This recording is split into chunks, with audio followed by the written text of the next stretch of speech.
L'un des défis majeurs auxquels nous sommes tous confrontés au quotidien, c'est la gestion du temps. Eh bien oui, nous n'avons que 24 heures dans une journée. Et il faut dormir, il faut manger, il faut gérer différentes autres choses, en plus du travail. Comment faire alors pour être efficace, pour ne pas tomber dans le piège de la procrastination et faire les choses quand il faut, comme il faut?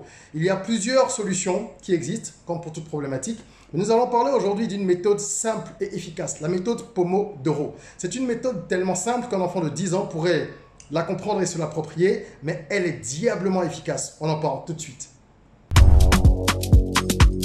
Je suis Régis Saizy, entrepreneur multipotentiel, conférencier, formateur et artiste. Nombre de mes projets ont été acclamés et primés à l'international. Mes ouvrages se sont écoulés à plus de 20 000 exemplaires à travers le monde et j'ai formé plus de 5 000 personnes à ce jour sur les thématiques liées à l'entrepreneuriat, au business, au leadership et au mindset. Je partage avec vous sur cette chaîne du contenu propulsif pour vous aider à rêver, oser et créer. Hello les rocks, j'espère que vous êtes solides. Aujourd'hui, on va parler de productivité parce que c'est extrêmement important. Si vous êtes sur cette chaîne pour la première fois, je vous souhaite la bienvenue. Vous êtes sur la chaîne des rocks, des gens qui rêvent, qui osent et qui créent. R-O-C. Alors ici, on parle de quoi? On parle de développement personnel, on parle de leadership, de mindset, de soft skills, mais aussi d'entrepreneuriat et de business. Au vu de tous ces sujets que nous abordons, il est évidemment important qu'on aborde la gestion du temps parce que vos résultats sont étroitement liés à l'usage que vous faites de votre temps. C'est pour cela qu'il faut optimiser au maximum le temps disponible dont nous jouissons. Pour rentrer dans le vif du sujet, on va voir ce que c'est que la méthode Pomodoro. On va ensuite parler de ses forces. Qu'est-ce qui fait que cette méthode très simple est aussi efficace? Et ensuite, je partagerai avec vous quelques conseils qui, selon moi, peuvent décupler la puissance de la méthode Pomodoro. Parce qu'une méthode, c'est bien, mais son impact sur votre vie dépendra de l'usage que vous pourrez en faire et des adaptations que vous pourrez faire également en fonction de votre profil et de vos besoins. Alors, avant de plonger définitivement dans le vif du sujet, je vous invite à vous abonner. Si vous n'êtes pas encore abonné sur cette page, abonnez-vous. Tous les jours, je partage du contenu propulsif et inspirationnel sur la chaîne. Donc, vous serez informé à chaque fois qu'il y aura une nouvelle vidéo, une fois que vous serez abonné. Pomodoro. Pourquoi le nom Pomodoro? Simplement parce qu'en italien, ça veut dire tomate. Ça peut faire sourire comme ça, mais il faut savoir que les noms des méthodes, des marques, toutes les grandes histoires, généralement, ont un lien avec leur contexte de création. Le fondateur, on va dire, de cette méthode, ou le créateur, si vous voulez, de cette méthode, c'est un Italien qui s'appelle Francesco Cirillo et qui a mis au point cette méthode à la fin des années 80. Alors, à l'époque, il a expérimenté justement son concept grâce à un minuteur mécanique qu'il utilisait dans sa cuisine. Vous savez, il y a des minuteurs qu'on utilise dans les cuisines pour les recettes, etc. Donc, on time et puis vous avez un petit clic, jusqu'à ce que le temps défini arrive à terme. Il avait donc un minuteur dans sa cuisine en forme de tomate. C'est pour ça que c'est resté Pomodoro. D'ailleurs, si vous faites une petite recherche sur Google, par exemple, vous verrez qu'il y a plein d'images quand on tape Pomodoro, d'images de tomates, de minuteurs mécaniques, etc. Pourquoi alors est-ce qu'on estime que cette méthode, elle est efficace et simple? Parce que son principe est tellement basique que ça peut paraître évident. Pourtant, on ne le fait pas systématiquement. Le principe clé donc, de la méthode Pomodoro, c'est de ne faire qu'une tâche à la fois. Si vous devriez retenir 2-3 choses, la première, ce serait ça. Faire une seule tâche à la fois. Pourquoi? Parce qu'un des éléments de dispersion et d'inefficacité les plus récurrents, c'est le fait de faire plusieurs choses, d'être multitâche, pas multifonction.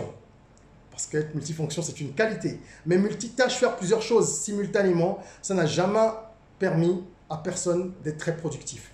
Et malheureusement, le monde dans lequel nous vivons nous pousse souvent, nous incite à être multitâche. C'est-à-dire que vous commencez à rédiger un email, vous avez un coup de fil, il y a un collaborateur qui vient dans le bureau juste après, puis vous vous levez pour aller faire quelque chose, vous revenez, on a déjà déposé 2 courriers sur votre table, etc., etc., etc. Les interférences sont tellement nombreuses qu'il est assez rare de commencer une tâche et de pouvoir l'achever d'une traite. Alors cette méthode justement vous invite à choisir une seule tâche et à vous dire que vous allez vous concentrer sur cette tâche-là pendant un laps de temps précis. ce laps de temps correspond à 25 minutes. Donc, vous travaillez pendant 25 minutes sur une seule tâche et vous restez extrêmement concentré. Niveau de concentration, top, top, top, top, top, niveau maximal. Vous restez concentré. Au bout des 25 minutes, vous faites une pause de 5 minutes. Et pendant cette pause, vous allez vous détendre. Il ne s'agit pas de prendre votre téléphone pour scroller pendant votre pause parce que vous allez surcharger votre cerveau et déstructurer la méthode. Elle n'a plus d'intérêt. Pendant ces 5 minutes, vous pouvez vous relaxer, vous pouvez fermer les yeux, pas pour dormir, mais pour souffler. Vous pouvez aller boire un verre d'eau. Donc faites des petites choses qui ne vont pas solliciter votre attention, votre réflexion grandement pendant ces 5 minutes. Puis, vous recommencez avec une autre phase de 25 minutes.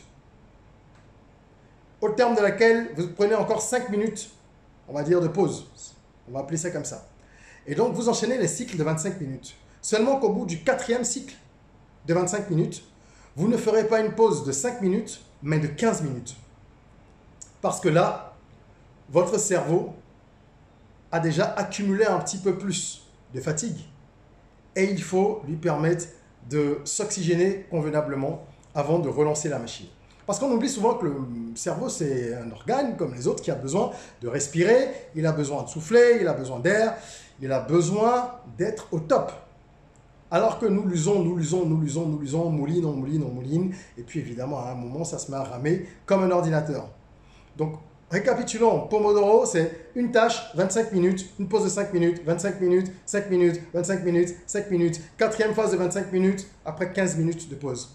Et après ça, vous pouvez repartir, c'est-à-dire le cycle complet va s'achever au bout de ces 4 phases-là et vous pourrez repartir maintenant. Donc en fait, c'est une méthode qui permet de séquencer sa journée en plusieurs plages de 25 minutes pour être efficace. Et ça, croyez-moi, quand vous allez démarrer, vous serez surpris de voir à quel point quelque chose d'aussi simple est surpuissant. Vous serez surpris vous-même de parvenir à avancer sur certaines tâches de façon considérable. Pourquoi cette méthode est si efficace justement? Surtout parce qu'elle permet de sauter les barrières mentales. Vous savez, il y a une résistance mentale qui naît de façon inconsciente lorsqu'on doit accomplir une tâche, mais qu'on anticipe, on appréhende un petit peu la difficulté. Donc on se dit, ah, ça va être très long, si je commence ça, je ne sais pas quand je vais finir, c'est compliqué, par quel bout, il faut que je prenne ça, patati, patata. Donc on se crée plein de raisons pour lesquelles finalement on ne démarre pas une tâche, ou alors on commence mais on ne la mène pas avec beaucoup de conviction. Alors que le fait de timer, donc d'encadrer la tâche en disant, ok, j'ai 25 minutes pour cette tâche. Ça vous permet de sauter cette résistance mentale-là, parce que vous vous dites, le temps il est bien défini, je dois faire le maximum pendant ce temps-là. Vous prenez déjà un engagement envers vous-même. Et ensuite, vous levez la barrière qui est celle de la peur ou de la crainte, de l'appréhension, parce que ça va être long, ça va être compliqué. Vous vous jetez à l'eau, vous vous dites, je dois le faire. C'est comme quand on a des examens à l'école. On dit, interrogation, 1 heure de temps, vous devez faire telle chose. Ben, tu regardes les questions et à toi de voir si tu veux commencer par celle que tu maîtrises le mieux ou celle que tu maîtrises le moins, ça dépend de chacun. Mais au moins, tu vas encadrer ça. Tu arrives à encadrer la chose. Le devoir, la session, l'examen, l'évaluation est encadré. Donc c'est exactement pareil avec Pomodoro. Seulement que là, tu fixes toi-même tes objectifs. Je dois faire telle chose en 25 minutes. Évidemment, s'il y a des tâches qui demandent bien plus de 25 minutes, c'est la majorité des tâches d'ailleurs, dans le monde professionnel par exemple, ben à ce moment-là, c'est pas compliqué. Tu séquences. Quand tu finis, quand tu atteins un certain niveau au bout de 25 minutes, tu fais ta pause, quand tu reprends, tu continues. Le principe, ce qu'il faut retenir, c'est qu'en fait, on utilise la puissance maximale du cerveau. Ensuite, on le laisse se reposer. On le dit, tiens, souffle, reviens, recommençons, souffle, recommençons, etc. Donc, cette limite-là temporelle que vous mettez, ça encadre les choses et ça vous motive vous-même à pouvoir démarrer, à vous lancer et à ne pas procrastiner, à ne pas remettre à plus tard. Une autre force de cette méthode, selon moi, c'est que, justement, c'est corrélé à ce que je viens de dire, ça hache le travail et ça casse un petit peu cette sensation d'avoir une montagne en face de soi. On se dit, j'ai morcelé les tâches en plusieurs compartiments, par exemple. Et donc, ça va être plus simple pour moi de prendre cette portion-là, et ensuite celle-ci, ensuite celle-là, ensuite celle-ci, ensuite celle-là. Pour ma part, je pense que les 25 minutes qui ont été fixées, évidemment, à la suite de plusieurs études qui ont été menées, parce qu'on considère que c'est un laps de temps pendant lequel le cerveau peut vraiment être utilisé à pleine puissance avant de commencer à s'essouffler, je pense que ces 25 minutes sont modulables. Moi, par exemple, je ne fais pas 25 minutes. Quand j'emploie la méthode Pomodoro, c'est-à-dire je l'emploie tout le temps, je vais mettre en place à chaque fois des séquences d'au moins 45 minutes, et parfois 1 heure. Et je connais des gens qui ont des séquences plus longues, sans être épuisés, entre guillemets, mentalement. Alors moi, je mets 45 minutes, 1 heure. Je ne suis pas épuisé au bout de 45 minutes, 1 heure. Mon cerveau n'est pas épuisé, mais je ne veux pas l'épuiser. Donc je marque une pause et je reprends. Pendant que certains font 25 minutes, pendant que certains font 1h20, 1h30, tout dépend de vos capacités à vous concentrer, parce que le plus important, c'est ça. Il n'est pas question d'intelligence du tout ici. On parle de capacité à rester concentré à 200% sur une tâche. Donc tout dépend de vos capacités à faire cela. Tout dépend aussi de la qualité de vie que vous recherchez. Vous pouvez être en mesure de faire 40 minutes et décider non de faire 30 minutes à chaque fois parce que vous voulez préserver votre cerveau, vous ne voulez pas trop le solliciter, etc. Donc chacun fait ce qu'il veut. Vous pouvez avoir un ordinateur avec une mémoire RAM de 8 Go et avoir que des petits logiciels comme Windows Office dessus. Comme vous pouvez avoir également un logiciel qui utilise beaucoup plus de ressources. Donc tout est adaptable. Mais il faut garder le principe de séquence, de pause et donc de cycle. Et c'est ça qui permet justement d'être très efficace quand on utilise cette méthode. Je vais aborder pour moi quelque chose de très important maintenant, ce sont les conseils.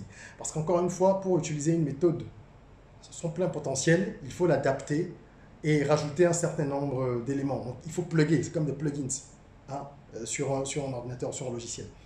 La première chose qu'il faut garder à l'esprit, c'est qu'il faut catégoriser les tâches. Moi, c'est ce que je fais, c'est ce que je vous recommande. Qu'est-ce que j'entends par là? Lorsque moi, je fais mon planning de la journée, par exemple, je sais que tous les appels sont dans une case. Pour moi, c'est une catégorie. J'ai des appels à passer.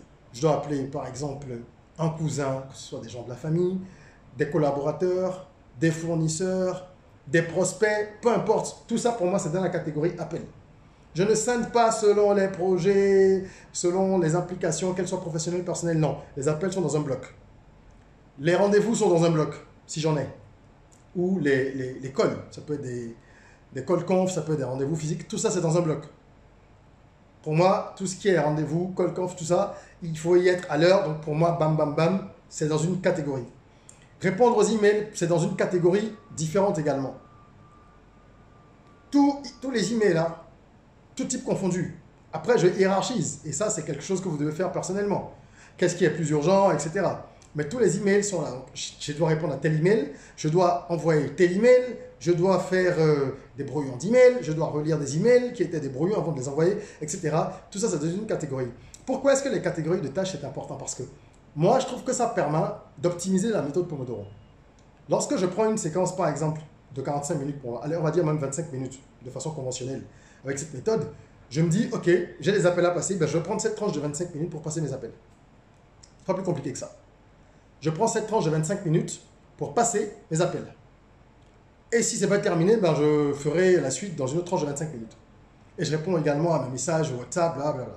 Je prends une autre tranche de 25 minutes, un autre cycle, pour répondre, ou en tout cas pour traiter mes mails. Les lire, répondre aux plus urgents, etc. Et ça vous permet de ne pas faire tout et n'importe quoi. Donc pour moi, c'est un complément utile à la méthode Pomodoro. La deuxième chose que je vous conseille, c'est de vous éloigner de toute distraction possible. Vous ne pouvez pas être en train d'appliquer une méthode aussi efficace que Pomodoro et venir la diluer avec, par exemple, des notifications sur les réseaux sociaux. C'est pas pertinent. Donc moi, quand je commence une tâche et que je sais que là, je suis assis, je veux bosser, je mets mon téléphone sur silencieux. Vous pouvez le mettre en mode avion. Moi, je le mets sur silencieux. D'accord? Et je sais qu'au terme de ce cycle-là, de X minutes, lorsque je prendrai ma pause, ben, je vais vérifier. Pas pour aller sur WhatsApp, sur Facebook et tout ça, non. Parce que ça, j'ai des créneaux horaires pour ça dans la journée. main pour vérifier s'il n'y a pas eu d'appel ou de message urgentissime. Mais je préfère faire ça plutôt que de laisser le téléphone sonner tout le temps, que ce soit les notifications, les appels, même, regardez, les réseaux, les différents réseaux GSM dont nous sommes les abonnés, ils envoient des messages publicitaires, mais à tort et à travers. Ils nous spamment avec leurs SMS commerciaux. Comment voulez-vous qu'on soit efficace si on ne met pas ces choses-là en sourdine? Donc je vous invite à faire ça, à vous les éloigner des distractions complètement pour vous concentrer sur votre tâche à 100%. Troisième conseil, dormez bien. Dormez bien parce que le cerveau a besoin de repos. C'est son premier médicament. On dit qu'il faut dormir 8 heures au moins par jour. J'entends beaucoup de gens dire « Non, moi je dors 5 heures, c'est suffisant. » J'ai eu des phases de ma vie, des périodes où je dormais 4-5 heures et j'étais en forme tout le temps, physiquement. Et vous savez, le corps vous demande toujours, il réclame son dû, il n'y a rien à faire. Il n'y a rien à faire, tôt ou tard. Et le cerveau, même si vous ne vous en rendez pas compte, il est moins efficace lorsque vous n'avez pas assez dormi. Il lui faut assez de sommeil. Donc, chacun connaît son corps, mais dormez suffisamment pour que votre cerveau soit à fond. Vous pourrez accomplir certaines tâches en 20 minutes si vous êtes en forme, au lieu de passer 1h30 finalement à les réaliser si vous êtes moyennement en forme. Et au final, c'est vous qui êtes perdant. Donc, consacrez plutôt ce temps que vous perdez là à dormir un peu plus et être en forme. Prenez également des vitamines pour être en forme aussi, encore une fois, c'est physique, mental, à tous les niveaux. Et il est aussi important, c'est un autre conseil, de préparer sa journée. Faire du Pomodoro, ça ne sert à rien si vous n'avez pas une vue globale de votre journée. Qu'est-ce que vous voulez faire? Moi, tous les matins, je l'ai dit un peu plus tôt, je dresse une liste de ce que j'ai à faire. Je crois que j'en ai parlé dans une autre vidéo déjà aussi, un peu plus en détail. Et je sais que je dois faire telle chose, telle chose, telle chose, telle chose aujourd'hui. Une fois que c'est clair, que j'ai toute la liste, je vais hiérarchiser et je vais maintenant pomodoriser. Si on peut dire ça comme ça. Donc je vais me dire, ok, sur telle tranche de X minutes, je vais faire ci. Après, je vais faire ça, etc., etc., etc. C'est extrêmement efficace de travailler comme ça. Et à la fin de la journée, on est très content parce qu'on se rend compte qu'on a pu avancer grandement. Je me permets de revenir rapidement, je parlais des distractions, j'ai évoqué les réseaux sociaux, il n'y a pas que ça, les appels et tout ça. Il y a également les interruptions. Lorsque vous travaillez dans une entreprise ou quelque part où il y a d'autres personnes, forcément, vous avez des interruptions qui ne sont pas que téléphoniques. Des gens viennent dans votre bureau aussi. On vient vous dire bonjour, on vient vous poser un problème, on vient parce qu'on veut vous annoncer que ci, que ça. Et finalement, vous perdez beaucoup de temps. Vous n'arrivez pas à rester concentré en bloc. Il fut une période où, dans une de mes entreprises, toutes les 10 minutes maximum, il y avait un collaborateur qui venait. Je n'en pouvais plus parce que je commençais une tâche, j'étais tout le temps interrompu. Et à un moment, j'ai changé de méthode, de façon de faire, et j'ai dit à mon assistante, à partir d'aujourd'hui, lorsque je te dis je ne suis pas là, c'est que je ne suis pas là. Donc je peux lui dire à 9h30, de 9h à 9h30, je reçois ceux qui doivent venir, donc les collaborateurs, ou même les rendez-vous externes. De 9h30 par exemple à 11h, je lui dis je ne suis pas là. Donc quand les gens arrivent, quelles que soient les personnes, je ne suis pas là.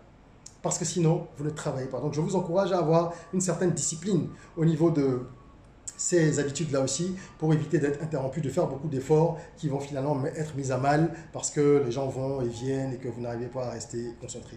Voilà un peu ce que je voulais donner comme conseil. Et je vais finir sur cette liste de conseils pour optimiser Pomodoro en vous disant qu'il est important de vous relaxer lorsque vous finissez les cycles de 25, 30, 45 minutes, peu importe. Mais il est aussi important de se booster en début de journée. Alors là, oui, je vais prêcher pour ma paroisse, mais j'y crois sincèrement.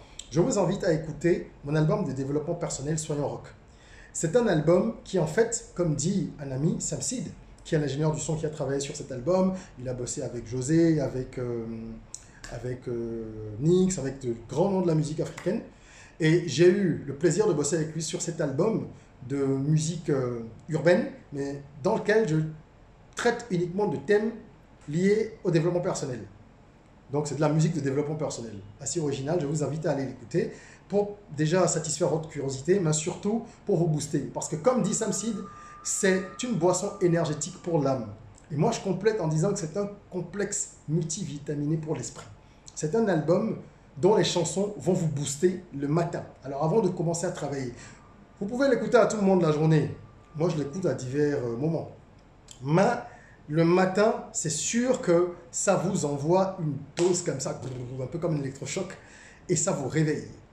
Donc, au-delà de votre méditation que vous faites peut-être le matin, de la prière, de plein de choses que vous pouvez faire, Je vous invite à l'écouter. L'album s'appelle Soyons Rock. Ben, rock, hein, rêver, oser, crier. Donc c'est toute une philosophie. Il y a des bouquins, il y a de la musique, il y a plein de choses autour. Vous découvrirez au fur et à mesure. Il est disponible sur toutes les plateformes de streaming. Vous pouvez l'écouter donc gratuitement, mais vous pouvez également l'acquérir sur le site soyonsrock.com, le lien est dans la description. Et là, vous pouvez l'écouter à tout moment, même si vous n'êtes pas connecté. Et lorsque vous l'achetez en version digitale sur notre site, vous avez également droit à un e-book de développement personnel qui est associé à l'album et que vous pouvez télécharger donc, au format PDF. Voilà. Donc je vous invite à aller découvrir ça. Et surtout, après avoir pris la dose matinale de motivation, à appliquer la méthode Pomodoro dont nous avons parlé dans cette vidéo. J'espère que le contenu sera utile, j'en suis certain que ça va aider pas mal de gens parce que c'est un véritable défi de rester productif et je vous invite à partager donc ce contenu autour de vous parce qu'un des principes de notre communauté, c'est de se tirer vers le haut. Donc partagez cette information, elle sera utile à de nombreuses autres personnes et mettez-nous un petit like si vous avez aimé tout ce qu'on a dit dans cette vidéo, si ça vous paraît pertinent et utile. N'oubliez pas de vous abonner également. En attendant qu'on se retrouve pour une nouvelle vidéo, prenez soin de vous, de votre corps, mais aussi et surtout de votre mental, de votre esprit. Rêvons, osons, créons, soyons rock.